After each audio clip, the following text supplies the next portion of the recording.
اللهم صل على سيدنا محمد يا رب صل وسلم دائما أبدا على حبيبك.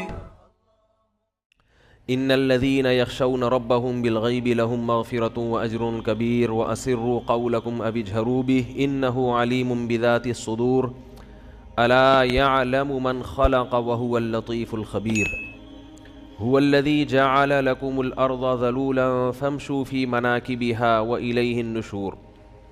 سورہ ملک کی آیات ہیں جن پر کئی ہفتوں سے درس چل رہا ہے. اس کی آواز اگر تھوڑی سی بڑھا دیں تو مجھے بہت خوشی ہوگی.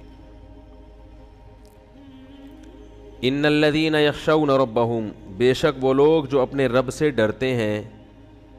یہ شور کیوں ہو رہا ہے بھائی؟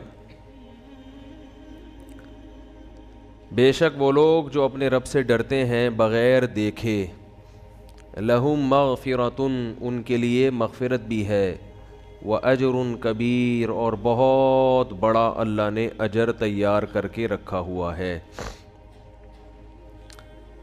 اس پر میں نے کئی ہفتوں بات کی تھی کہ بغیر دیکھے ڈرنا، یہ بغیر دیکھے اللہ نے کیوں کہا؟ کیونکہ جو لوگ مذہب کو نہیں مانتے ان کی سب سے بڑی دلیل ہی مذہب کی مخالفت میں یہ ہوتی ہے کہ جو چیز ہمیں نظر نہیں آتی ہم اس کو فالو کیوں کریں؟ بار بار یہ نظر نہیں آ رہا، نظر نہیں آ رہا، نظر نہیں آ رہا. تو نظر آتی تو پھر تو پولیس والا نظر آتا ہے جو اللہ سے بہت کمزور ہے، لوگ اس سے بھی ڈرتے ہیں. تو پھر آزمائش نہیں تھی، آزمائش نہیں ہے. امتحان ہمیشہ اس چیز کا لیا جاتا ہے جس میں غور اور فکر اور تدبر سے کام لینا پڑے. بالکل ٹھیک ہو گئی آواز، جزاک اللہ. جس میں غور فکر اور تدبر سے کام لینا پڑے. اللہ نے اپنی نشانیاں پھیلا دیں. پھر شور ہو رہا ہے، آپ وہیں بیٹھ جائیں. اللہ نے اپنی کائنات میں نشانیاں پھیلا دیں. کون ہے جو ان نشانیوں کو دیکھ کر رب تک پہنچے گا اور رب پر ایمان لائے گا؟ اور کون ہے جو ان نشانیوں کو دیکھ کر رب سے منہ موڑے گا؟ اس لیے بغیر دیکھے ڈرنا ہے. ڈرنے کا مطلب کیا ہے؟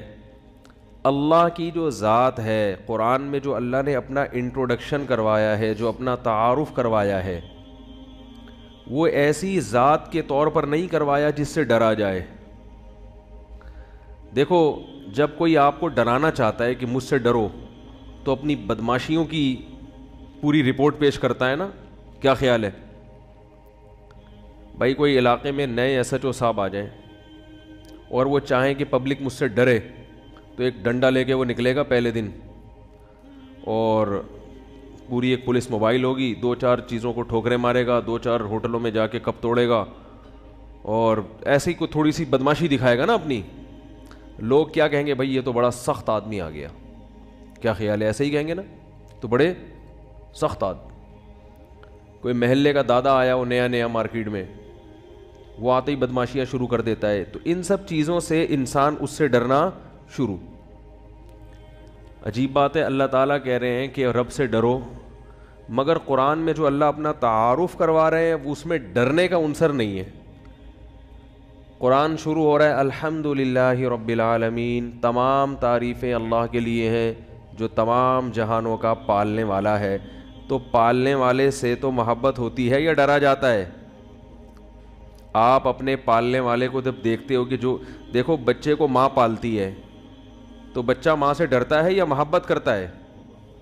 محبت کرتا ہے. وہ تو جس چیز سے ڈرے گا تو ماں کی طرف جائے گا. بچے کو جب بھی دنیا میں کسی بھی چیز سے ڈر لگتا ہے تو بھاگتا کہاں ہے؟ ماں کی گود کی طرف. اس کو پتا ہے کہ ماں بچائے گی اور ماں مجھے پالتی ہے. تو اللہ جو اپنا انٹروڈکشن کروا رہے ہیں قرآن مجید میں، تمام تعریفیں اللہ کے لیے ہیں جو تمام جہانوں کا مربی ہے، پالنے والا ہے. آگے اللہ نے اپنی صفت بیان کی، الرحمن بہت بڑا مہربان، الرحیم نہایت رحم کرنے والا. عربی بڑی فصیح و بلیغ زبان ہے. اس رحمان اور رحیم کا کوئی متبادل لفظ کسی زبان میں ہے ہی نہیں. انگلش میں کہتے ہیں موسٹ مرسیفل، اردو میں کہتے ہیں بڑا مہربان.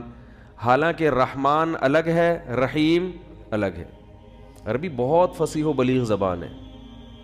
دیکھو اللہ کے جو 99 نام ہیں نا، 99 جو قرآن میں جن کا تذکرہ ملتا ہے، ان 99 ناموں کا کسی اور زبان میں ترجمہ ہی نہیں ہو سکتا، کیونکہ دوسری زبانوں میں وہ الفاظ ہی نہیں ہیں. اس کو بس وہ موسٹ اور اس طرح کے الفاظ لگا لگا کے نا کوشش کرتے ہیں کہ اس کے قریب پہنچیں. تو اللہ نے اپنا جو تعارف کروایا الرحمن، رحمان بھی مبالغہ ہے. مبالغہ سمجھتے ہو؟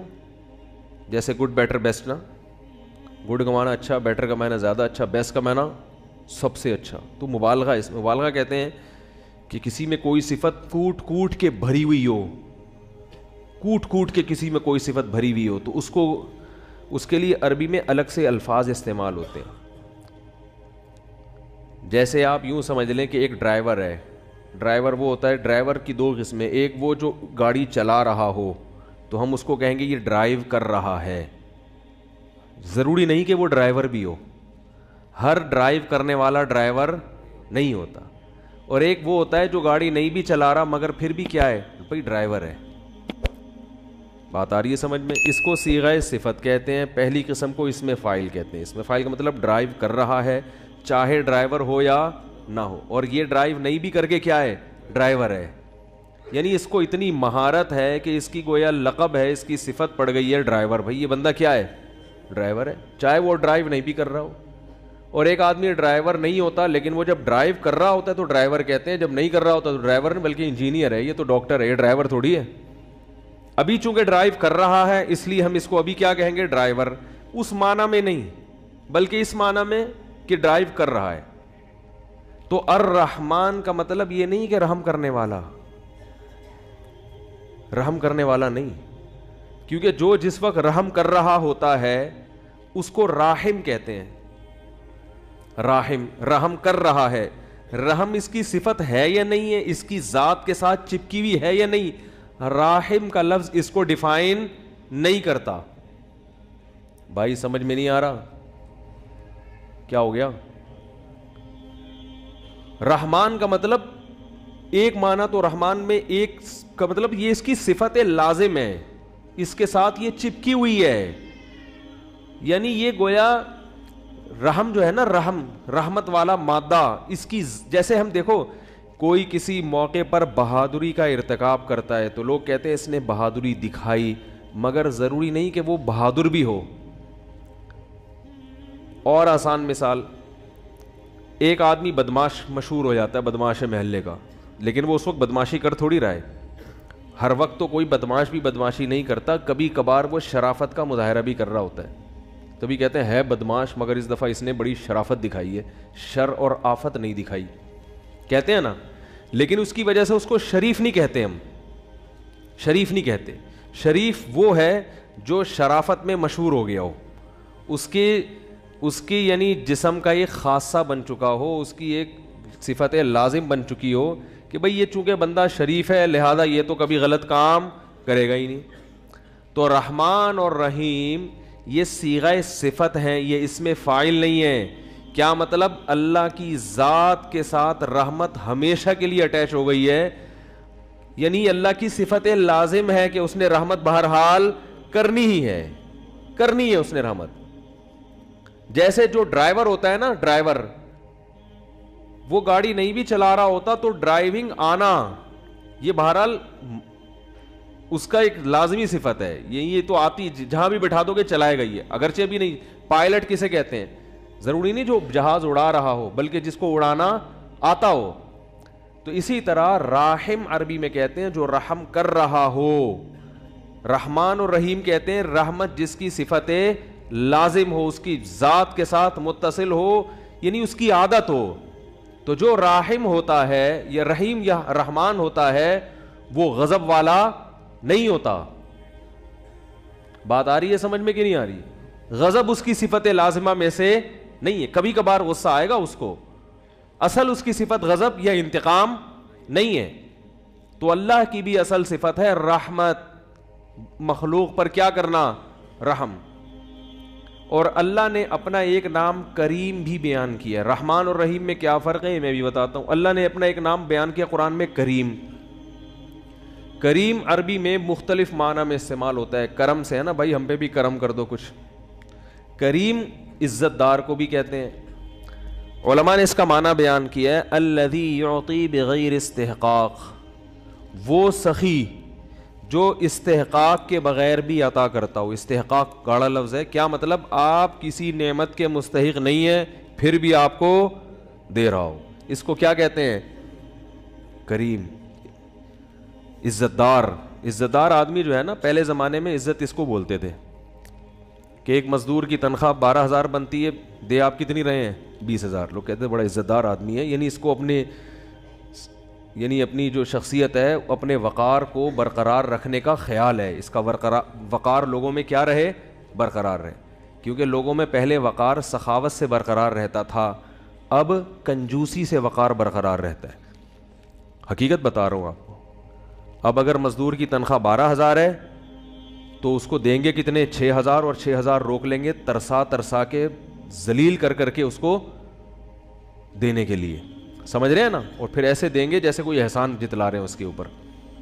اور پھر بتاتے ہیں کہ ہم کتنے لوگ ہیں جو تنخواہ اس لیے نہیں دیتے کہ روک کے رکھو, جتنا پیسہ ہمارے پاس رہے گا اس کو انویسٹمنٹ کر کے کماتے رہیں گے اور ملازمین کی تنخواہیں روک کے رکھے رہیں گے. ایک صاحب مجھے کہنے لگے کہ ہر پہلی تاریخ کو ہر 5 تاریخ کو مالک مکان آ جاتا ہے گھنٹی بجانے کے لیے کرایہ چاہیے.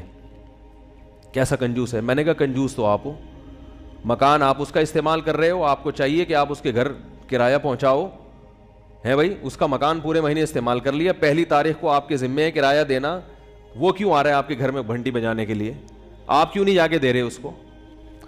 بہت مشکل ہے, کیا کریں بھائی. آپ نے تو پورا مکان استعمال کر لیا نا 1 مہینہ, وہ مزے تو اڑا لیے نا, بنایا اس نے, مزے آپ اڑا رہے ہو اس مکان میں.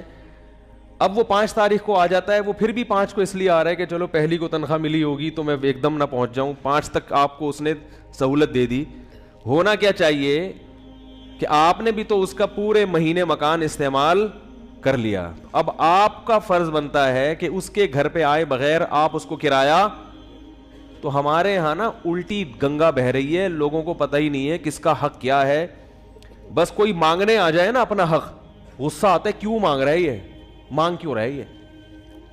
تو خیر, تو کریم کسے کہتے ہیں؟ یعطی بغیر استحقاق, کہ آپ مستحق نہیں ہیں تو بھی آپ کو. دیکھو میں اگر مالک مکان ہوتا نا پھر مالک مکان کے حق میں بیانات کرتا تو آپ کہتے مولوی صاحب تو اپنے فائدے میں کر رہے ہیں, ان کے کرایہ دار تنگ کر. میں خود کرایہ دار ہوں, سمجھ رہے ہو, میں خود کیا ہوں؟ کرایہ دار ہوں. مجھے پتا ہے کہ کرایہ دار اکثر مالک مکان پہ ظلم کرتے ہیں. اکثر کرایہ دار گھر کی واٹ لگا دیتے ہیں. کسی کو گھر دے دو نا کرائے پر, وہ گھر کی ایسی کی تیسی کر دے گا. اتنا کرایہ نہیں ادا کر رہا ہوتا جتنا مالک مکان کو گھر کی ریپیئرنگ میں دوبارہ سے خرچہ کرنا پڑتا ہے. کیا کریں, چلو خیر. تو قرآن مجید میں اللہ کا ایک نام کیا ہے؟ کریم, جو بغیر استحقاق کے آپ کو, بولو بھائی, دے رہا ہے.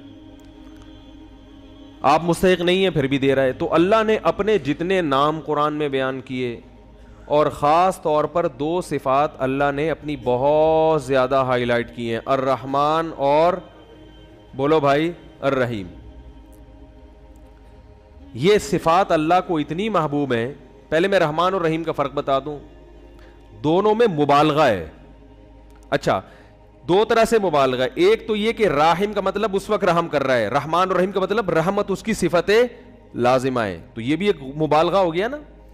دوسری طرح مبالغہ یہ ہے کہ تھوڑی بھی اس کے, یعنی یہ بہت ماہر, جیسے ڈرائیور جو ہے نا, ڈرائیور ایک نارمل ڈرائیور ہوتا ہے جو گاڑیاں چلاتا ہے بڑے آرام سے, وہ کیا ہوتا ہے؟ ماہر ڈرائیور.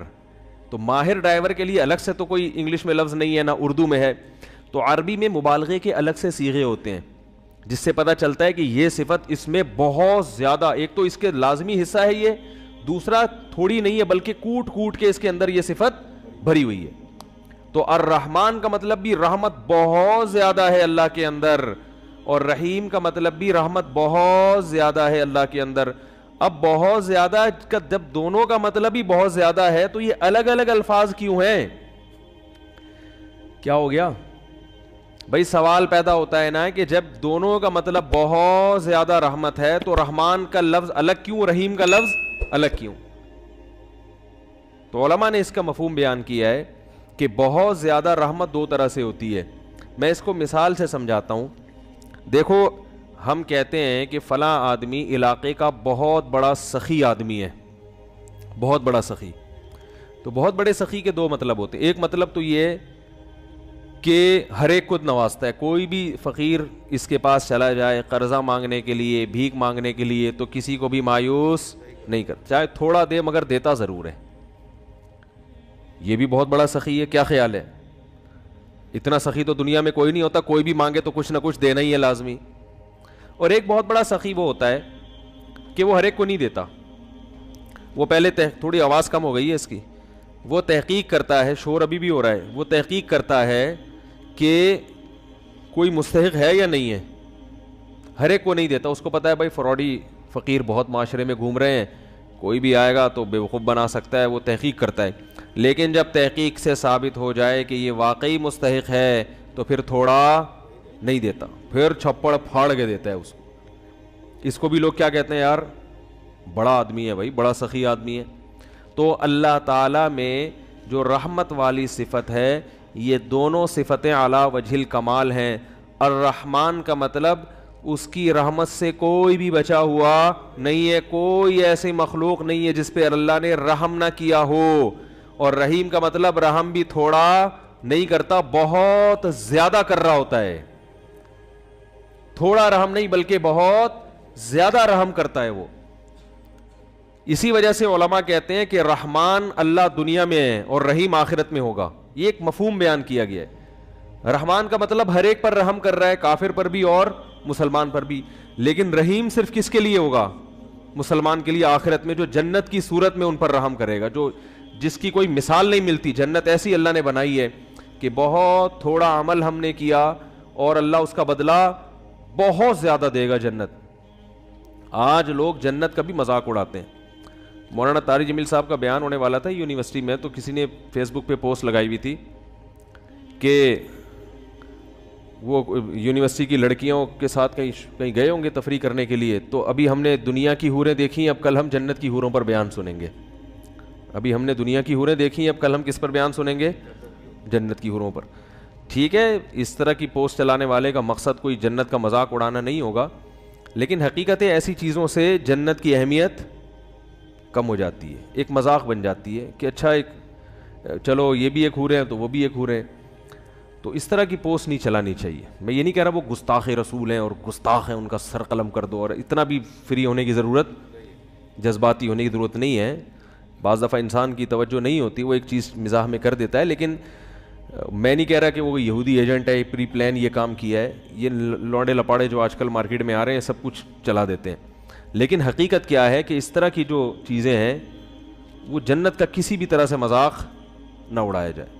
جنت ایک حقیقت ہے, بہت بڑی حقیقت ہے, اور خاص طور پر جنت میں حوروں کا بہت مذاق اڑایا جاتا ہے. یہ لبرل لوگ اڑاتے ہیں کہ یہ مولوی لوگ لوگوں کو حوروں کی لالچ میں بیوقوف بنا کے. ایک لبرل تھا بلکہ ایتھیس تھا, اس نے ایک لمبے چوڑے کمنٹس کیے ہوئے تھے یوٹیوب پہ ایک میرے بیان پہ, کیونکہ وہ بیان انہی لوگوں کے خلاف تھا جو مذہب کے خلاف ہیں. اس نے یہ چلایا ہوا تھا کہ یہ مولویوں نے جنت میں بھی جنسی ہوس اور ان سب چیزوں کا لوگوں کو لالچ دی ہوئی ہے. دنیا میں یہ 4 شادیوں کی لالچ دی ہوئی ہے ان لوگوں نے, ہوس, جنسی ہوس, اس کو نام دیا تھا جنسی ہوس کا. اور جنت میں بھی یہ لوگوں کو ٹھرکی بناتے ہیں, جنسی ہوس کا شکار کر کے حوروں کی لالچ دیتے ہیں, ایسی خوبصورت ہوں گی, یہ ہوگا, فلانا ہوگا, ڈمکانا ہوگا. تو یہ بڑے اس نے کمنٹس کیے ہوئے تھے. یہ جو دور ہے نا یہ پروپیگنڈے کا دور ہے, بہت سے لوگ متاثر ہوتے ہیں ایسے کمنٹس کے. تو میں نے نیچے اس میں یہ لکھا کہ یہ جو صاحب اس نے بہت زیادہ اعتراضات کیے تھے اسلام پر. تو میں نے نیچے کمنٹس میں یہ لکھا تھا کہ یہ صاحب جو بھی ہیں اسلام پر اعتراضات کر رہے ہیں, یہ مجھ سے آ کے ملیں. بات آ رہی ہے سمجھ میں؟ تمیز سے بیٹھے میرے پاس, میں ان سے انشاءاللہ محبت سے بات کروں گا. اب بھی اگر وہ صاحب میرا بیان سن رہے ہیں, لائیو جاتا ہے بیان, اس قسم کے کوئی بھی لوگ ہیں, یہ لوگ ڈرتے ہیں کہ مولوی کے پاس آئے تو یہ کہیں ٹکر نہ مار دیں اور کوئی قتل نہ کر دیں, ایسا کچھ نہیں ہے. جس کو اسلام پر واقعی اعتراضات ہیں, چاہے یہ اعتراض ہو کہ جنت میں حوروں کی لالچ دے کے یہ جنسی ہوس کا مریض بنا رہے ہیں نوجوانوں کو, کوئی بھی بات ہے نا, تمیز سے یوٹیوب پہ کمنٹس نہ کریں, تمیز سے آئیں, بیٹھیں, میں ایسے لوگوں کو وقت دینے کے لیے تیار ہوں. اگر وہ انشاءاللہ چاہے گا بات کو سمجھنا سننا, بہت تمیز سے بات ہوگی. پھڈے بازی لوگ یہ سمجھتے ہیں ہم نے اگر یہ کر دیا تو گستاخی کا میں گستاخی کا فتویٰ نہیں لگاؤں گا, کیونکہ ایک آدمی مانتا ہی نہیں ہے اسلام کو, تو میں کیسے, وہ تو جو آپ کے دل میں ہے, جو آپ کے دل میں اسلام کے بارے میں, علماء کے بارے میں, مولویوں کے بارے میں جو کچھ آپ کے دل میں بھرا ہوا ہے, آپ آ کے میرے سامنے بتائیں, میں انشاءاللہ تمیز سے پوری بات سنوں گا, غصے کا اظہار بولو بھائی نہیں کروں. جو کہنا ہے میرے پر, کسی کو بیٹھنے بھی نہیں دوں گا پڑوس, کہیں ایسا نہ وہ اٹھ کے کوڑ دے, جذباتی ہوتے نا, یہ اس نے یہ ہمارے نبی کو یہ بولا, تو بھائی آئے تمیز سے بیٹھ کے بات کرے, انشاءاللہ اس کے اشکالات اللہ نے چاہا تو ہم حل کریں گے. اسلام میں اتنی جان ہے, اتنی طاقت ہے کہ وہ اپنا لوہا منوا سکتا ہے. ہاں جو سمجھنا ہی نہ چاہے, جس کو باقاعدہ پروپیگنڈے ہی کے لیے بٹھایا گیا ہو, جس نے یہ فیصلہ کر لیا ہو کہ میں نے ماننی نہیں ہے, تو پھر اس کا دنیا میں کوئی بھی علاج نہیں ہے. پھر تو یہ کہ ہم سمجھائیں گے. کچھ دن پہلے ایسے ہی صاحب آئے تھے اسلام پر اعتراضات کی, میں نے ہر اعتراض کا جواب دیا, وہ خاموش ہو گئے بالکل. پھر کہنے لگے سمجھ میں نہیں آ رہا. میں نے کہا میں تو اس سے زیادہ نہیں سمجھا سکتا, اب ہدایت کس کے ہاتھ میں ہے؟ اللہ کے ہاتھ میں. کچھ ایسے بھی ہیں جو سمجھ میں آ گیا ان کے, کتنے لوگ الحمدللہ مسلمان ہو چکے ہیں, کتنے ایتھیسٹ ہیں جو ایتھیزم سے توبہ کر چکے ہیں, وہ ان کے بھی میسج آتے ہیں کہ حضرت میں مکمل لبرل آدمی تھا, سارا دن اسلام کے خلاف بولتا تھا, الحمدللہ بیانات سن کے اللہ نے مجھے ہدایت دے دی ہے اور مجھے اسلام سمجھ میں آ گیا ہے, اسلام سے محبت ہو گئی ہے. تو تمیز سے بیٹھ کر بات کرو. اس طرح پروپیگنڈا کرنا, ایبیوز لینگویج استعمال کرنا, یہ شریف لوگوں کا کام نہیں ہے. نبی صلی اللہ علیہ وسلم کو بہت برا بلا کہا ہوا تھا اس شخص نے کہ وہ دیکھو یہ اتنی خود 11 شادیاں کر کے عیاشی میں پڑ گئے اور لوگوں کو بھی 4 کے عیاشی میں ڈال دیا. تو یہ سب پروپیگنڈے ہیں, ان سب باتوں کا ہمارے پاس جواب موجود ہے. تو میں بھی ان کا جواب نہیں دوں گا, موضوع چینج ہو جائے گا. تو جنت ایک حقیقت ہے, اللہ نے بنائی ہے نیک بندوں کے لیے. جنت کی حوریں بھی اس میں ایک حقیقت ہیں. جنت میں شراب کی نہریں ہیں, شہد کی نہریں ہیں, دودھ کی نہریں ہیں. ہمیں تو سب چیزیں چاہیے. جس کو یہ لگتا ہے کہ یہ عیاشی ہے تو بھائی وہ نہ جائے جنت میں, کیا خیال ہے؟ وہ اللہ سے کہے اللہ مجھے نہیں چاہیے, لیکن پھر وہ دنیا میں بھی ان چیزوں کو حاصل کرنے کی کوشش نہ کرے, کیونکہ یہ سب نائٹ کلب کے عادی ہوتے ہیں. اس طرح کے جتنے لوگ ہیں نا, ان کو وہ جنت میں جو اللہ نے حوروں کا نقشہ کھینچا ہے وہ تو لگ رہی ہوتی ہے کہ یہ مولوی لوگوں کو معاذ اللہ ٹھرکی بنا رہے ہیں, یہ کر رہے ہیں وہ کر رہے ہیں, لیکن خود ان کی راتیں کیا کن چیزوں میں گزارتے ہیں, کتنے لڑکیوں سے ان کی دوستیاں ہوتی ہیں, یہ لوگ ہم سے زیادہ جانتے ہیں. ٹھیک ہے نا, یہ تو ہم سے زیادہ جانتے ہیں. تو ان کے ہاں تو حلال و حرام کا کوئی فرق ہی نہیں ہے. تو اللہ تعالیٰ نے ایک حقیقت رکھی ہے, مرد کے دل میں عورت کی رغبت رکھی ہے. تو جنت جب عیش و عشرت کی جگہ ہے تو کیا کرنا ہے ایسی جنت کا جس میں عورتیں ہی نہ ہو. کیا خیال ہے؟ وہ میں چٹکلا سناتا ہوں نا, کئی بار آپ سن چکے ہیں. وہ ایک بچے نے, ایک مس تھیں, انہوں نے اپنے وہ بچے بیٹھے ہوئے تھے, اسٹوڈنٹس بیٹھے ہوئے تھے, ان سے معاہدے لیے کہ دیکھو بیٹا پکا وعدہ کرو کہ پان گٹکا نہیں کھاؤ گے. انہوں نے کہا میس پکا وعدہ پان گٹکا نہیں کھائیں گے. بیٹا پکا وعدہ کرو چوری نہیں کریں گے. میس کبھی بھی چوری نہیں کریں گے. ہر چیز پہ وعدہ کر رہے تھے, سارے معاہدے کروا لیے, ملک کی خدمت کریں گے, یہ کریں گے وہ کریں گے, ایمانداری سے جہاں بھی جائیں گے ایماندار. آخر میں کہا کہ بچوں پکا وعدہ کرو لڑکیوں کا پیچھا نہیں کریں گے. بچوں نے کہا پکا وعدہ لڑکیوں کا پیچھا نہیں کریں گے. اب بچوں جو ہے نا اندر وعدہ تو کر لیا. اب مس نے کہا اچھا پکا وعدہ کرو ملک پر جب جان دینے کی باری آئی تو جان دیں گے. انہوں نے کہا دے دیں گے, ایسی زندگی کا کرنا بھی کیا ہے ہم نے. جب جان دینے کی باری آئے گی تو کیا کریں گے, جان دے دیں گے, زندگی کو بچا کے کرنا بھی کیا ہے. کیا خیال ہے؟ تو یہ تو اللہ تعالیٰ نے ایک نظام بنایا ہے. دنیا میں بھی دیکھو اللہ نے جوڑے پیدا کیے ہیں, عورت کے لیے مرد کو, مرد کے لیے عورت کو, اور جعل بینکم مودۃ ورحمہ، آپس میں بے پناہ محبت رکھ دی ہے. تو یہ نہ محبت نہ ہو تو دنیا بھی کیا ہو جائے، سب پان گٹکوں کا مزہ کرکرا ہو جائے گا، سب ختم ہو جائے گا. تو اسلام نیچرل مذہب ہے، وہ وہی بات کرے گا جو فطرت کے قریب. تو جب اللہ نے اپنے نیک بندوں کے لیے جنہوں نے اچھا حوروں کا وعدہ بھی اللہ نے ان چیزوں پہ رکھا ہے جو بہت ہی کڑوی ہیں، ان چیزوں پہ اللہ نے رکھا ہے. میں حیران ہوتا تھا، حدیث میں آتا ہے جس شخص نے غصے پہ قابو کیا، غصہ آ رہا ہے مگر اللہ کے خاطر وہ غصے کے کڑوے گھونٹ کو پی گیا. یہ بڑا مشکل کام ہے. جب غصہ آئے اور کمزور پہ آئے، طاقتور پہ تو سبھی پی جاتے ہیں. اپنے باس پہ غصہ آ رہا تو کڑوا گھونٹ نکلے گا، باہر نکل کے پھر الٹی کر کے نکال دے گا وہ سارا گھونٹ. باس پہ تو کوئی بھی غصہ نہیں.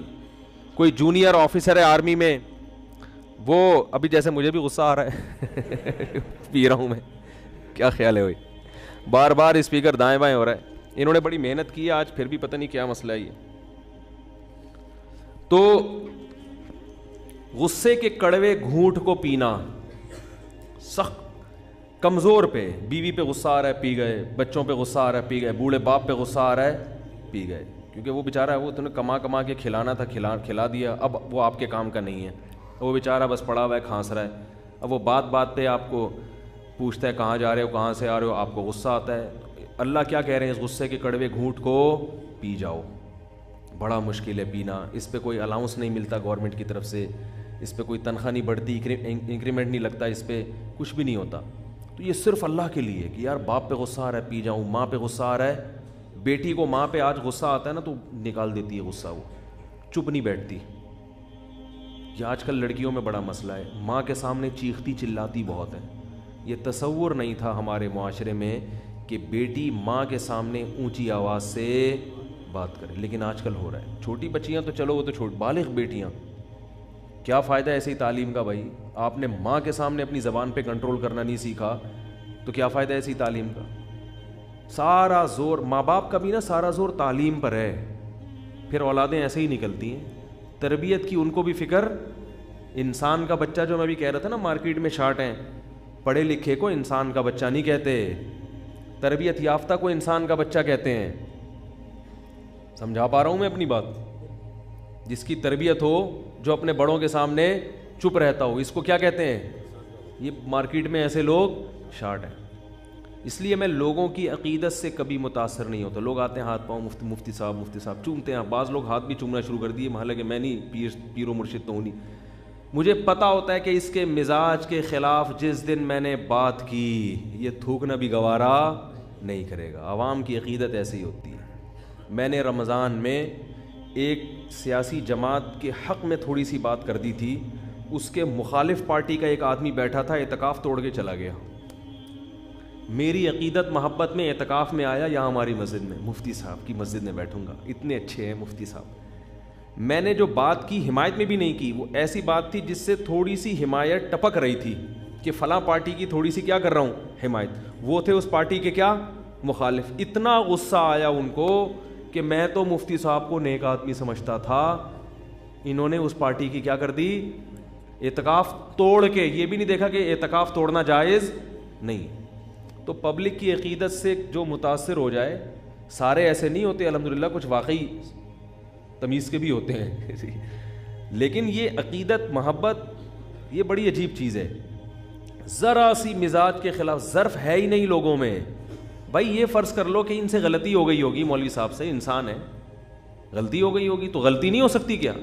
بھائی یہ جو فلاں کے بارے میں سپورٹ کر رہے ہیں یہ غلط کر رہے ہیں، ان کی خیال میں صحیح ہے لیکن ہمارے خیال میں کیا غلط، ختم، قصہ ختم. چلو جی اب مولوی صاحب کا بیان سنتے ہیں. ساری باتیں تو نہیں آپ کو غلط لگیں گی نا. اور بعض دفعہ یہ بھی ہوتا ہے کہ آپ خود غلط ہوتے ہیں. جو بیان کرنے والا ہے، وہ جس کی حمایت کر رہا ہوتا ہے، وہ حمایت واقعی کیا ہوتی ہے، جیسے یہ غلط ہو سکتے ہیں تو آپ بھی تو غلط ہو سکتے ہیں نا. تو ذرا سی بات دائیں بائیں ہو جائے، مزاج کے خلاف ہو جائے، ایک دم عقیدت ختم. تو پھر باپ کے ساتھ بھی یہی سلوک ہے، ماں کے ساتھ بھی یہی سلوک. جس کو عالم مفتی کہتے ہیں اس کے ساتھ بھی یہی سلوک. جن کو مولانا طارق جمیل صاحب کا دیکھو نا کیا حشر کیا، یہ سارا عقیدت مندوں نے کیا ہے. حضرت مولانا طارق جمیل صاحب کا جو کچھ دن پہلے بیان آیا تھا، پی ٹی آئی کے تھوڑا سا حق میں جا رہا تھا وہ بیان, تو ان کے جو پی ٹی آئی کے مخالفین تھے انہوں نے کیسی ایسی کی تیسی کر کے رکھی ہے ان کی. بھائی آپ ایک آدمی کی محنت دیکھو, ساری زندگی اس سے آپ نے اتنا کچھ سیکھا ہے, اگر زیادہ سے زیادہ غلط کر دیا نا تو بھائی بولو انسان ہے, غلطی ہو سکتی ہے, ان کو نہیں حمایت کرنی چاہیے تھی, انہوں نے کر دی, غلط کیا, بس ختم ہو گئی بات. آپ ایک کلپ بنا دو حضرت کی رائے سے ہم متفق نہیں, ختم. سب گالیاں, منافق, یہ بکا ہوا, اور ابھی تک میرے پاس ایس ایم ایس آ رہے ہیں میرے خلاف بھی اور ان کے خلاف بھی, اس میں ایسی ایسی فحش گالیاں کہ میں کیا بتاؤں. تو یہ کیا ہے, جذبات میں ایک دم پاگل ہو جانا, ایک دم پاگل. تو میں یہ سوچتا ہوں کہ جن کو اپنے غصے پہ, اپنے جذبات پہ اتنا بھی کنٹرول نہیں ہے, وہ کیا کیسے زندگی گزارے گا بھائی, کیسے؟ تو اللہ تعالیٰ نے ہمیں حکم دیا ہے کہ ہم جذبات میں اور غصے کے وقت اپنے آپ کو, بولو بھائی, کنٹرول کریں کہ یہاں غصہ جاری کرنا ہے یا نہیں کرنا. کسی کی رائے سے آپ کو اختلاف ہو سکتا ہے, کوئی بھی زمزم کے نہائے ہوئے نہیں ہوتے سب لوگ, علماء سے بھی غلطیاں ہو سکتی ہیں, تنظیموں سے بھی ہو سکتی ہیں, ہر ایک سے ہو سکتی ہے, تو اس کا ایک ماں باپ سے بھی ہو سکتی ہے. ایک آدمی میرے پاس آیا, میرے ابا یہ کر رہے ہیں, میرے ابا, میں نے کہا ابا غلط کر رہے ہیں آپ کے, میں خواہ میں حمایت نہیں کروں گا, لیکن آپ ابا کو ٹھیک کرنے کی کوشش, بولو بھائی, نہ کریں. آپ کے ان کے آپ پر احسانات ہیں, آپ کے وہ ابا ہیں, آپ کی جو ذمہ داری ہے خدمت کرنا, محبت سے نصیحت کرنا, بس اس سے زیادہ آپ کی ذمہ داری نہیں, ختم. اب جو کر رہے ہیں ان کو کرنے دو, ان کے لیے دعا کرو بس. ابراہیم علیہ السلام کو دیکھو نا, کتنا غلط کر رہے تھے ان کے ابا. ابراہیم علیہ السلام کے جو والد تھے آزر, بت بنات کے بت فروخت کرتے تھے, اور بیٹا بت شکن, بالکل الگ الگ مذہب. سورہ مریم دیکھیں, ابراہیم علیہ السلام نے اپنے والد سے کہا, یا ابتی, اے میرے پیارے ابا, اے میرے پیارے ابا. ابتی محبت کا لفظ ہے. لما تعبدو, ایسوں کی عبادت کیوں کرتے ہو, ما لا یسمع, جو سن نہیں سکتے, ولا یبصر, جو دیکھ نہیں سکتے, ولا یغنی عنک شیئا, کوئی فائدہ نہیں پہنچا سکتے آپ, اے میرے پیارے ابا. ایسے نصیحت کر رہے ہیں. اور پھر ابا کی طرف سے دھمکی, لأرجمنک, میں تجھے پتھروں سے مار کے ہلاک کر دوں گا. اور یہ دھمکی برائے دھمکی نہیں تھی, جیسے آج کل ابا کہتے ہیں یہ ٹانگیں توڑ دوں گا, تو پتہ ہوتا ہے بیٹے کو توڑیں گے تھوڑی. لیکن اس زمانے میں دستور تھا کہ جب کسی کو سخت سزا دینی ہوتی یا تو آگ میں ڈال دیتے یا رجم کرتے, پتھروں سے ہلاک کر دیتے. تو واقعی حقیقت میں دھمکی دینے لگے کہ میں تجھے پتھروں سے مار کے ہلاک کر دوں گا. لیکن ابراہیم علیہ السلام نے کیا فرمایا, السلام علیک, آپ پر سلامتی ہو. سأستغفر لک ربی, میں تو مایوس ہو گیا آپ سے, مگر اپنے رب سے مایوس نہیں ہوا, میں اللہ سے آپ کے لیے مغفرت کی دعا کرتا رہوں گا. اس وقت مشرک کے لیے دعا پر پابندی نہیں تھی. میں اللہ سے آپ کے لیے کیا کروں گا, دعا کروں گا. انہ کان بی حفیہ, میرا رب آپ پر مہربان ہو یا نہ ہو, مجھ پر بہرحال, کیونکہ آپ مشرک ہیں, آپ کی دعا نہیں سنے گا لیکن میری سن لے گا, تو میری وجہ سے آپ کی مغفرت کر دے گا, میری وجہ سے آپ کی مغفرت کر دے گا. پھر بھی جب دیکھا کہ نہیں باز آ رہے اور مجھے بھی مجبور کر رہے ہیں, پھر ہجرت کر لی وہاں سے. اس لیے میں لوگوں سے کہتا ہوں کہ ابا کے ایسے ظلم ہو رہے ہیں کہ ناقابل برداشت ہو گئے, تو زبان مت چلاؤ, گھر بدل دو, الگ ہو جاؤ ابا سے. کہ بھائی نہیں, آپ لوگ نہ شروع ہو جائیں بلا وجہ ابا سے. کوئی اس قسم کے ابا ہوں کہ وہ واقعی اتنا بعض دفعہ ظلم کر بھی رہے ہوتے ہیں, جینا حرام بھی کر دیتے ہیں, ایسے بھی ہوتے ہیں. ہر چیز مارکیٹ میں ہے, کوئی بھی چیز شارٹ نہیں ہوتی, یعنی ختم نہیں ہوتی, شارٹ ہو جاتی ہے. تو ظالم لوگ بھی ہیں, مائیں بھی ظالم ہیں. بعض مائیں بیٹیوں پہ ایسا ظلم کر رہی ہیں کہ ان کو نفسیاتی مریض بنا دیا انہوں نے. بعض مائیں, اکثر تو مائیں اچھی ہوتی ہیں, ماں سے بڑھ کر کون ہوتا ہے. تو ایسی صورت میں ہم کہتے ہیں بھائی کیا کر لو, چپکے سے, بولو بھائی, علیحدگی اختیار کرو. پھر ابا سے روز تھوڑی دیر آ کے ملا کرو, اور اس نیت سے ملو کہ ابا نے جو جھاڑ پلانی ہے بس سن کے واپس آ جانا ہے. بھائی آدھا گھنٹہ بیٹھوں گا, ٹائم دیکھ کے ابا نے پلانی ہے, بھائی تو کم وقت پہلے ہی نالائق, تو اب تو الگ بھی ہو گیا. ہاں ایسی ہوتی ہے اولاد, یہ تجھے سکھاتے ہیں مدرسے والے, یہ تجھے سکھاتے ہیں تبلیغ والے. وہ ابا نے سنانی, آپ جاؤ آدھا گھنٹہ بیٹھو کہ بھائی میں نیت کرتا ہوں ابا کی سننے کی. اللہ کے لیے ہے نا, میں نیت کرتا ہوں ابا کی الٹی سیدھی سننے کی, کیونکہ وہ میرے, جب نماز میں لوگ لمبی چوڑی نیتیں کرتے ہیں نا, میں نیت کرتا ہوں ابا کی سننے کی، الٹی سیدھی سننے کی، کیونکہ وہ میرے ابا ہیں، ان کی سنوں گا تو ثواب ملے گا، اور کیا وہ بھی میں بتاؤں گا کون سا ثواب ملے گا، تو وہ بس سنوں گا، کیونکہ ابراہیم علیہ السلام نے تو اس سے بھی زیادہ سنی ہے، ان کو تو اس سے بھی زیادہ دھمکیاں ملی تھیں. یہ سب محاسبے مراقبے کر کے آپ پہنچیں، آدھا گھنٹہ تمیز سے سنیں، اس کے بعد بولیں اور ابا سنائیں کوئی خدمت میرے لائق، خدمت میں تجھے گھنٹے سے، تو اس طرح آدھا گھنٹہ ہو تو پھر پتلی گلی سے نکل لیں. تو جو اکثر ابا ایسے نہیں ہوتے، ابا سے بڑھ کر تو کوئی اولاد کے لیے ہے ہی نہیں نا نعمت، لیکن ہزاروں میں کوئی ایک اس طرح بھی ہوتے ہیں. تو میں ان کو یہ مشورہ دیتا ہوں، جاؤ سن کے اور کچھ ہدیہ بھی دے دو ان کو، خرچہ بھی اٹھاؤ ان کا، ہدیہ بھی دو. دیکھو سب کچھ عبادت سے نہیں ہوتا. آج جو دین کی طرف آتا ہے تو کچھ تھوڑا سا عبادت کی طرف تو رجحان ہو جاتا ہے، اخلاق کی طرف رجحان، اور اخلاق بھی اگر اچھے ہوتے ہیں نا کسٹمر سے اچھے ہو جاتے ہیں. بس مصیبت ہی اخلاق پر. حضرت مولانا طارق جمیل صاحب کا بیان سنے گا تو اخلاق کس کے ساتھ اچھے ہو جائیں گے؟ جا کے کسٹمر کے ساتھ. صحیح ہے نا؟ بیوی کے ساتھ اچھے نہیں ہوں گے، اولاد کے ساتھ اچھے نہیں ہوں گے، ابا کے ساتھ اچھے نہیں ہوں گے، اماں کے ساتھ پھر بھی وہ ویسے کے ویسے ہی رہیں گے. تو اینٹ کا جواب پتھر سے دیتے ہیں. اسلام میں خونی رشتوں کی اہمیت غیروں سے بہت زیادہ ہے، یاد رکھو، تھوڑی زیادہ نہیں ہے، بہت زیادہ ہے. قرآن میں اہل جنت کی جو جہاں بھی صفات بیان کی ہیں اکثر جگہوں پہ رشتہ داری کا ذکر اللہ نے لازمی کیا. میں جب تلاوت کرتا تھا نا ان آیات کی، جب ہم نئے نئے دین کی طرف آئے یعنی مدرسے کی طرف گئے، تو میں حیران ہوتا تھا کہ یہ تو ویسے ہی انسان میں نیچرل ہے رشتہ داروں سے محبت کی، قرآن اتنا ہائی لائٹ کیوں کرتا ہے اس چیز کو؟ اس وقت میری سمجھ میں نہیں آتا تھا. قرآن بار بار یوں کیوں کہتے ہیں اہل جنت رشتہ داری جوڑتے ہیں، رشتہ داری جوڑتے ہیں، رشتہ داروں کا خیال کرتے ہیں، بار بار حدیث میں بھی آتا ہے. حالانکہ عربوں میں تو رشتہ داری ویسے ہی جوڑنے کا رواج تھا. بھائی عرب میں سب کچھ، سب برائیاں تھیں، مگر رشتہ داری تو ان میں یہ تو نیچرل ہے نا. جب قبیلہ خاندان ہوگا تو عرب تو اپنے رشتہ داروں کے لیے سر کٹاتے تھے، لڑتے تھے.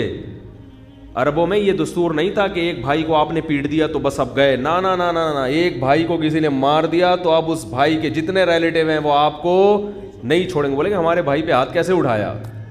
وہ تو کٹ جاتے تھے، پوری پوری نسلیں کٹ جاتی تھیں. آج بھی قبائلی علاقوں میں اسی قسم کا رواج ہے. وہ ایک قتل ہو جائے تو وہ پرپوتا جا کے انتقام لے رہا ہوتا ہے کہ میرے پردادا کو اس نے مارا تھا، وہ نہیں چھوڑے گا. تو رشتہ داری تو اس زمانے میں لوگ جوڑتے تھے. تو قرآن نے پھر اتنا اہتمام، دیکھو بت پرستی کے خلاف قرآن نے بولا اتنا زیادہ، تو سمجھ میں آتا ہے کہ بت پرستی اس وقت معاشرے میں کیا خیال ہے بھائی، پھیلی بھی تھی. تو رشتہ داری کو اتنا فوکس کیوں کر رہا ہے قرآن؟ آج سمجھ میں آتا ہے. اللہ کو پتہ تھا کہ ایک زمانہ ایسا آنے والا ہے جس میں فیملی سسٹم تباہ ہو جائے گا، یورپ کا کلچر، مغربی کلچر ہمارے معاشرے میں پھیل جائے گا. پھر لوگ دوستوں کو، کلائنٹ کو، کسٹمر کو اہمیت دیں گے، رشتہ داروں کو اہمیت نہیں دیں گے.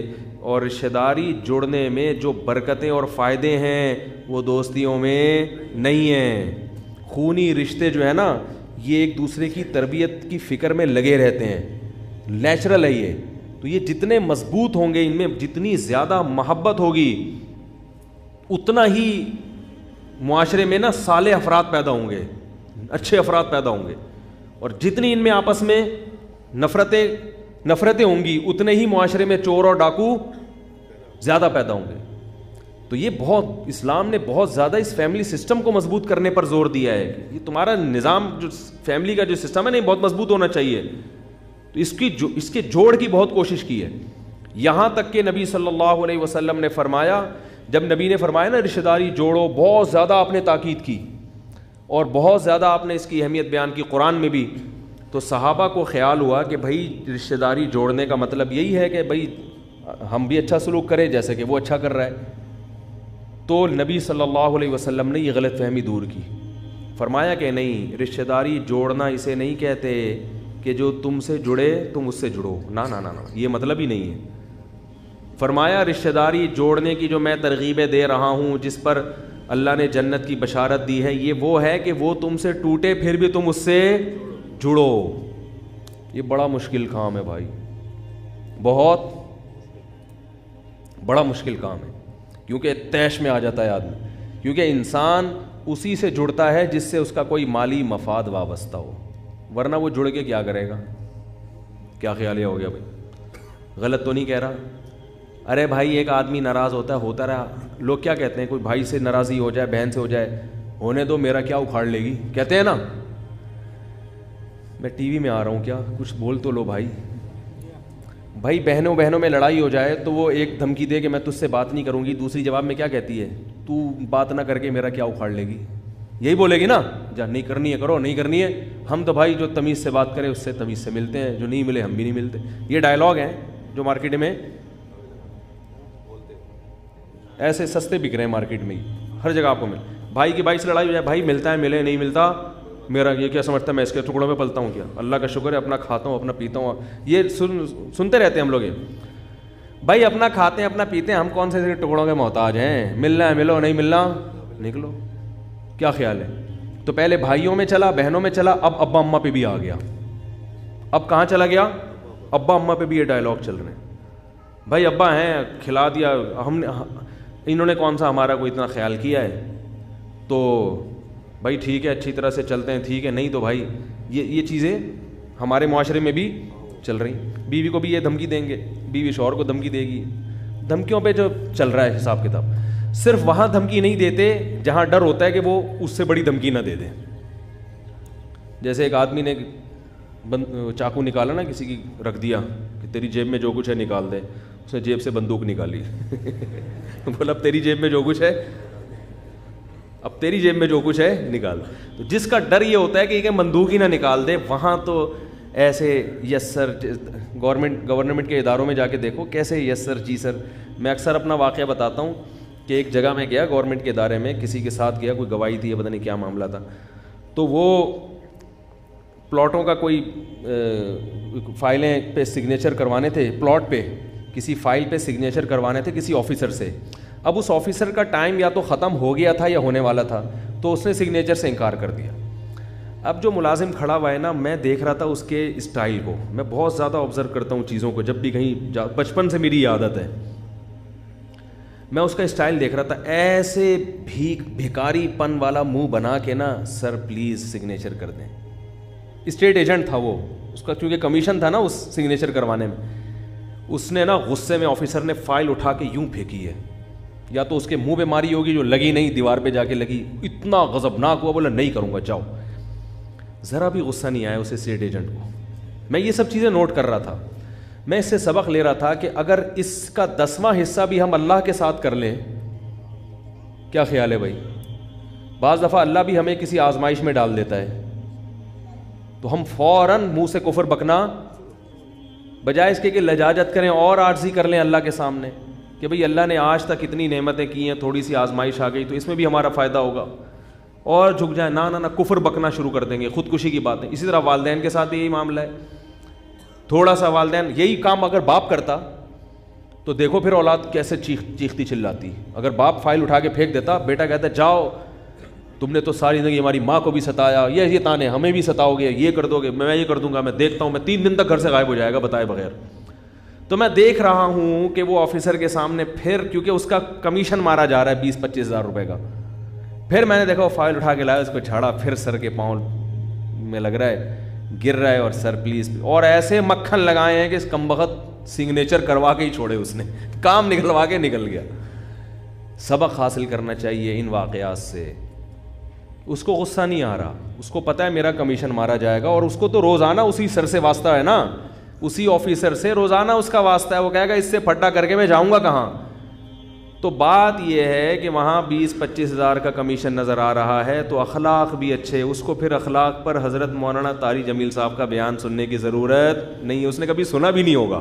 اور جنہوں نے سنے ہوئے ان کی حالت, میں خود بھی اس میں داخل ہوں, ان کی حالت دیکھو کیا ہے, ان کی حالت دیکھو کیا ہے. اللہ سے بھی لڑنا شروع کر دیتے ہیں, باپ سے بھی, ماں سے بھی, بزرگوں سے بھی, علماء سے بھی, جن کے ہاتھ پاؤں چوم رہے ہوں گے ان کو بھی گالیاں دینا شروع کر دیتے ہیں ایک دم جذبات میں آ کے. تو اس لیے اللہ تعالیٰ نے بتا دیا کہ دیکھو جو امپلائی اپنے آفیسر کے سامنے اس طرح سے جھک رہا ہے, کوئی ملازم, اس کو جتنا کمیشن مل رہا ہے وہ بہت تھوڑا ہے. میرے کہنے پر غصے کو پی جاؤ گے, برداشت کر لو گے. جہاں غصہ جاری کرنا حرام, بعض جگہوں پہ غصہ جاری کرنا واجب ہے, وہ تو ایک الگ چیز ہے. تو میرے کہنے پر اگر پی جاؤ گے, برداشت کرو گے, تو میں جو تمہیں کمیشن دوں گا وہ اس کمیشن سے بہت بولو بھائی زیادہ. اب وہ کیا کمیشن ہے میں بتانے والا ہوں ٹھیک ہے نا, وہ کیا کمیشن. تو وہ بہت, کیونکہ مشکل بہت ہے, کمزور پہ غصہ آئے اس کو پینا بہت مشکل کام ہے, بہت مشکل کام ہے. تو اللہ نے کیا فرمایا, صحیح حدیث ہے, صحیح ہے مسلم کی یا صحیح بخاری کی, فرمایا کہ جو شخص غصے پر قادر تھا پھر بھی غصے کے کڑوے گھونٹ کو پی لیا, قیامت کے دن اللہ تعالیٰ میدان حشر میں اس کو بلائیں گے. وَيُزَوِّجُهُ مِنَ الْحُورِ الْعِينِ مَا شَاءَ, کہ اللہ کہیں گے یہ اتنی ساری لاکھوں کروڑوں حوریں کھڑی ہوئی ہیں, ان میں سے جس سے کہے گا تیرا نکاح, بولو بھائی کر دو, جس سے کہے گا تیرا نکاح. ایک تو جنت کی حوریں, کیا خیال ہے, وہ ویسے ہی مشک و عنبر سے بنایا, پھر ان میں سے بھی آپ کو چوائس دی جائے, کیا خیال ہے, آپ کو کیا دی جائے کہ ان میں سے جس پہ ہاتھ رکھے گا وہ تیری ہو گئی. ایک دفعہ غصہ کا گھونٹ پینے پر یہ اللہ کی طرف سے اجر ہے. اب اس میں لبرل لوگ تو بولیں گے کیا ان لوگوں کو حوروں کی لالچ میں رکھا ہوا ہے. بھائی ہم اللہ پر ایمان رکھتے ہیں, اللہ کی آیات پہ ایمان. اللہ انسان کی فطرت کو جانتا ہے, مرد کی فطرت کو جانتا ہے, اس لیے اللہ نے ہمارے لیے وہی چیز بنائی جو اللہ کو پتہ ہے ان کو سب سے. کیونکہ جو لبرل لوگ ہیں نا ان کو بھی اگر یہ چوائس دی جائے تو سارے اچھے اچھے بن کے دنیا میں یہ چوائس دے دیں نا, دنیا میں کچھ 15-20 حسین عورتیں کھڑی کریں اور یہ جو اسلام پر اعتراض کر رہے ہیں ان سے بولیں کہ تم یہ کام کرو, ان میں سے جس پہ ہاتھ رکھو گے تمہاری ہو جائے گی. پھر دیکھو پوری رات تہجد میں کھڑا رہے گا, عشاء سے لے کے, جو مذہب مخالف ہے نا, عشاء سے لے کے فجر تک, فجر سے لے کے پھر عشاء تک نماز ہی پڑھتا رہے گا بیٹھ کے. تو یہ انسان کی فطرت ہے. اللہ نے جنت میں وہی چیز رکھی ہے جو ہمیں مرغوب ہیں, ایسی چیزیں رکھ دیں جو ہمیں مرغوب ہی نہیں ہیں. تو یہ دین برحق کی علامت تھوڑی ہوگی, یہ کوئی اس کی علامت تھوڑی ہوگی دین برحق ہے, یہ تو اس کی علامت ہوگی یہ دین برحق نہیں ہے. یہ تو انسان کی نیچر ہی نہیں جانتا. تبھی تو قرآن میں آتا ہے کہ جب جنتی جنت میں جائیں گے تو وہ جو چیزیں جنت میں دیکھیں گے تو کہیں گے کہ کلما رزقوا منها من ثمرۃ رزقا قالوا هذا الذي رزقنا من قبل, وہ کہیں گے اللہ یہ تو وہی ہے جو دنیا میں بھی ہمیں تو نے دیا ہے. کیا مطلب, یہی دنیا کی نعمتیں ہیں جو جنت میں بھی ملیں گی, مگر اس کا ذائقہ اور اس کی لذت کو بڑھا دیا جائے گا اور اس میں عیب کو ختم کر دیا جائے گا. جو پھل ہے نا ان کے ذائقے کو اللہ بڑھا دیں گے, عیب اس میں ختم کر دیں گے. اس کے جو سائیڈ افیکٹ ہیں وہ کیا ہو جائیں گے, ختم ہو جائیں گے. وجہ کیا ہے, علماء نے لکھا ہے سوال پیدا ہوتا ہے کہ یہی نعمتیں کیوں ملیں گی. یہی نعمتیں اس لیے ملیں گی کہ جس چیز سے انسان مانوس ہوتا ہے نا اسی کی طرف اس کا دل مائل ہوتا ہے. اگر دیکھو کتنے لذیذ پھل ہوتے ہیں لیکن آپ نے کبھی نہ کھائے ہو تو پہلی دفعہ نہیں کھائے جاتے ہو. تو جنت میں اللہ یہی نعمتیں, یہی انار, یہی انگور, یہی شہد, یہی دودھ, لیکن اس کا ذائقہ کیا کر دیں گے, بڑھا دیں گے. تو اللہ نے جنت میں بھی عورتیں پیدا کی ہیں مردوں کے لیے. اب خواتین کو اشکال ہوگا آدمی عورتوں کے لیے کیا پیدا کیا, وہ کہیں گی ہم جب غصہ پئیں گے تو ہمیں کیا ملے گا بھائی وہ بھی تو, ان کو بھی تو اشکال ہوگا نا. ہم جب غصہ پئیں, بیٹی کو ماں پہ غصہ آ رہا اور پی جائے تو کیا ملے گا. تو بھائی آپ کو بھی کچھ ملے گا, کیا ملے گا یہ مجھے نہیں پتا, کیا ملے گا یہ مجھے. لیکن ظاہر ہے جب مرد کو اتنی کوئی نعمت مل رہی ہے تو عورت کو بھی کوئی نعمت ملے گی, کیونکہ اللہ نے آخرت کے معاملے میں مرد اور عورت کا فرق نہیں رکھا. یہ تو قرآن میں جگہ جگہ ہے کہ دونوں کو اجر ملے گا. تو وہ چونکہ ان کو کے لیے حور میں دلچسپی نہیں ہے نا ان کو, تو ان کو کوئی آدمی مل جائے گا کوئی یہ اللہ ہی جانتا کیا ملے گا, لیکن ملے گا بہرحال, کیونکہ بہت بڑا ثواب ہے. کیونکہ اللہ نے اہل جنت کی علامات بیان کی ہیں, والکاظمین الغیظ, یہ غصے کے کڑوے گھونٹ کو پیتے ہیں. آج نفسیاتی ڈاکٹر بہت سارے کیا کہتے ہیں, غصے کو پینے سے صحت کو نقصان ہوتا ہے. سمجھ رہے ہو, یہ غلط ہے. دیکھو جتنے بھی نفسیاتی ڈاکٹر یا میڈیکل سائنس کی جو چیز بھی قرآن کے خلاف جا رہی ہو نا کبھی بھی قبول نہ کرو, کیونکہ ان کی ریسرچ بدل جاتی ہے. بڑی بڑی تحقیقیں مارکیٹ میں آتی ہیں اور تھوڑے دنوں میں بدل جاتی ہیں. ایک ماہر نفسیات نے کچھ دن پہلے ایک ویڈیو کلپ ریکارڈ کروایا, ان سے چھوڑو میں ادھر نہیں جاتا, پھر یہ ڈاکٹر میرے پیچھے پڑ جائیں گے. تو ہر بات ان کی صحیح نہیں ہوتی ہے. حقیقت پتہ ہے کیا ہے, آپ کے اندر آپ جس پاور کو استعمال کرتے ہو نا وہ پاور بڑھتی ہے آپ کی. یہ انسانی فطرت ہے. اگر آپ نے غصہ جاری کرنے کی عادت ڈال دی تو کبھی بھی غصے کے وقت آپ اپنے اوپر کنٹرول نہیں کرو گے, غصہ آئے گا بھی زیادہ اور نکلے گا بھی زیادہ. اگر آپ نے غصے کو کڑوے گھونٹ کو پینا شروع کر دیا تو آپ کے جو اعصابی قوت ہے نا, آپ کی جو بریکیں ہیں وہ کیا ہو جائیں گی, مضبوط ہو جائیں گی. آپ میں جو روکنے کی طاقت ہے نا غصے کے امساک کی قوت وہ کیا ہو جائے گی؟ بڑھ جائے گی, اور پھر آہستہ آہستہ غصہ بھی کیا ہو جائے گا؟ کم ہو جائے گا. یہ حقیقت ہے. یہ جو کہتے ہیں نا غصہ جاری کر کے دل ہلکا ہو جاتا ہے, وقتی طور پہ ہلکا ہوتا ہے, لیکن آتا ایسے آدمی کو غصہ زیادہ بھی ہے, بار بار آتا, کیونکہ غصہ استعمال ہو رہا ہے تو بار بار آئے گا, بار بار آئے گا, کیونکہ غصے کی پاور بڑھ رہی ہے آپ کی, تو غصہ بار بار آئے گا. اور اگر غصہ پی لیا تو غصہ پینے کی طاقت کیا ہو جائے گی؟ بولو نا بھائی, آہستہ آہستہ آہستہ آہستہ بہت زیادہ بھی غصہ آئے گا تو آپ پی جاؤ گے اس کو. عادت ہو گئی, آپ کی بریکیں کیا ہو گئی ہیں؟ مضبوط. ورنہ بڑھاپے میں تو بالکل فیل ہو جائیں گی بریکیں. اگر جوانی میں اپنے اوپر غصے کو قابو کرنے کا آپ نے طاقت پیدا نہیں کی تو بڑھاپے میں تو اور انسان کمزور ہو جاتا ہے نا اعصاب, پھر تو ذرا سی بات پہ بھڑکتا ہی رہے گا, بھڑکتا ہی رہے گا. تبھی جو آفیسر لوگ ہوتے ہیں نا, سب نہیں, بہت سارے آفیسر جن کو ہر وقت آرڈر چلانے کی عادت ہوتی ہے, بڑھاپا بڑا خراب گزرتا ہے ان کا, کیونکہ انہوں نے نو کا لفظ کبھی سنا ہی نہیں ہوتا. تو اب بڑھاپے میں تو لوگ نہیں مان رہے ہوتے بات, وہ پھر نو سنتے ہیں تو ایک دم بھڑکتے ہیں, کر بیچارے کچھ سکتے نہیں ہیں تو ایک ڈپریشن میں چلے جاتے ہیں. تو اس لیے ابھی سے پینے کی عادت ڈال دو, اس کا نتیجہ کیا نکلے گا؟ تھوڑے, ایک تو بریکیں مضبوط ہو جائیں گی, دوسرا فائدہ یہ ہوگا کہ جب خیال ہوگا تھوڑے دنوں میں کہ یار جب میں نے جاری کرنا ہی نہیں ہوتا تو لا کے کرنا کیا ہے, تو خود بخود اس کو کوشش کرے گا کہ غصہ مجھ پہ مسلط نہ ہو. تو غصہ ختم کبھی بھی نہیں ہو سکتا, یاد رکھو, کم ہو جائے گا. کیونکہ لوگ بعض علماء کو غصے کی حالت میں دیکھ کے نیگیٹو کمنٹس کرتے ہیں, دیکھو یہ غصے, ان کو غصہ آ رہا ہے, تو غصہ ختم کبھی بھی نہیں ہو. یہ صرف گدھے میں غصہ ختم ہوتا ہے, کچھ کتنا بھی مال ڈال دو, کچھ بھی کر لو, وہ گدھے کا گدھا ہی ہے, کبھی بھی اس کو غصہ نہیں آئے گا. جو آدمی نارمل ہوتا ہے اس کو غصہ بہرحال آتا ہے, ہاں کم آتا ہے, زیادہ نہیں آتا, لیکن آئے گا ضرور, کیونکہ بہت کچھ غلط ہوتا ہے. اللہ نے انسان میں جو غصہ رکھا ہے وہ سیلف ڈیفینس کے لیے رکھا ہے, تو وہ بالکل ختم کر دیا تو معاملہ خراب ہو جاتا ہے. ابھی آج دوپہر کوئی صاحب ملنے کے لیے آیا, مجھے غصہ آ گیا, کیونکہ میں اتنا زیادہ ڈپریشن میں جانے لگا ہوں, ہر وقت کوئی نہ کوئی ملنے آ رہا ہے, ملنے آ رہا ہے, ملنے آ رہا ہے, ملنے آ رہا ہے بے وقت. پھر میں جان چھوڑاتا ہوں تو چھوڑ نہیں رہے. بھائی وقت لے کر آؤ, جب کسی کے پاس آنا ہے. تو میں تھوڑا سا معمولی سا میں نے غصہ کیا ان کے. میں نے کہا بھائی کوئی ٹائم ہوتا ہے, کہنے لگے نہیں ہم بہت دور. میں نے کہا ابھی آپ کو میں فارغ کر کے جاؤں گا, ادھر گیٹ پہ کوئی کھڑا ہوگا, میں دور سے آیا ہوں, وہاں جاؤں گا تو سیڑھیوں پہ چڑھ رہا ہوں گا گھر کی, وہاں سے آواز آئے گی میں ملنے کے لیے آیا ہوں. پھر گھر جا کے بیٹھوں گا, کوئی دروازہ نوک کرے گا, کوئی ملنے کے لیے آیا ہے. یہ جو بڑے علماء ہوتے ہیں یا جو مشہور لوگ ہوتے ہیں, یہ تو پبلک میں آتا ہی نہیں ہے نا. میں نے کہا ہمیں تو نماز کے لیے آنا ہے, بیانات کے لیے جانا ہے, تو مجبور ہو گئے ہم. تو میں نے کہا میں نہیں برداشت کر سکتا. تو یہ اتنا غصہ جو ہے نا, یہ کس کے لیے اللہ نے رکھا ہے؟ سیلف ڈیفینس کے لیے. ورنہ لوگ محبت میں کیا کریں گے؟ گھول کے پی جائیں گے, گھول کے پی جائیں گے محبت میں.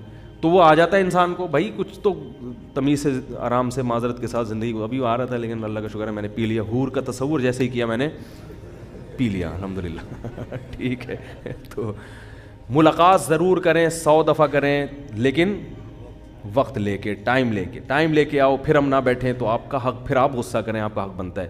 تو اللہ تعالیٰ نے جو اجر رکھا ہے جنت میں, وہ وہی چیزیں رکھی ہیں جو دنیا میں اللہ نے ہمیں دکھائی ہیں.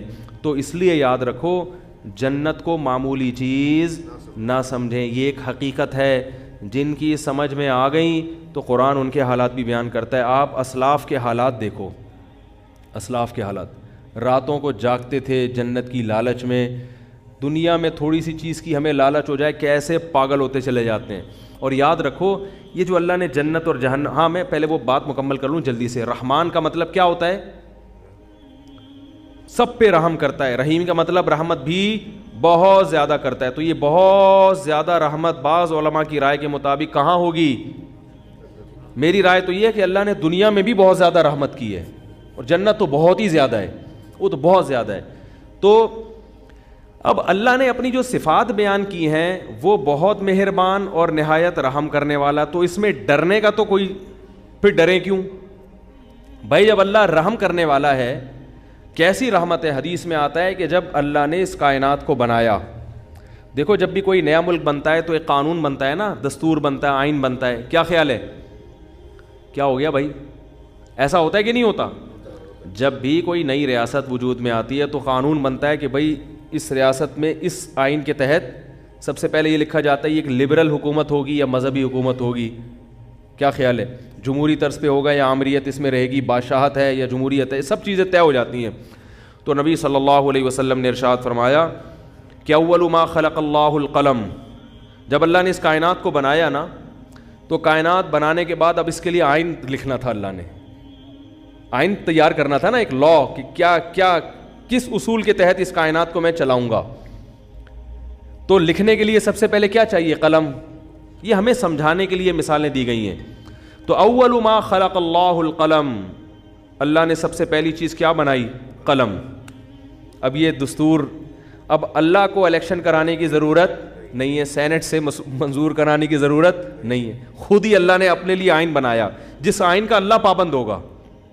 عجیب دیکھو، یعنی اللہ دستور لکھ رہے ہیں کس کے لیے؟ اپنے آپ کو پابند کرنے کے لیے. خود اللہ اپنے آپ کو پابند کرنے کے، میں ان اصولوں کا پابند رہوں گا.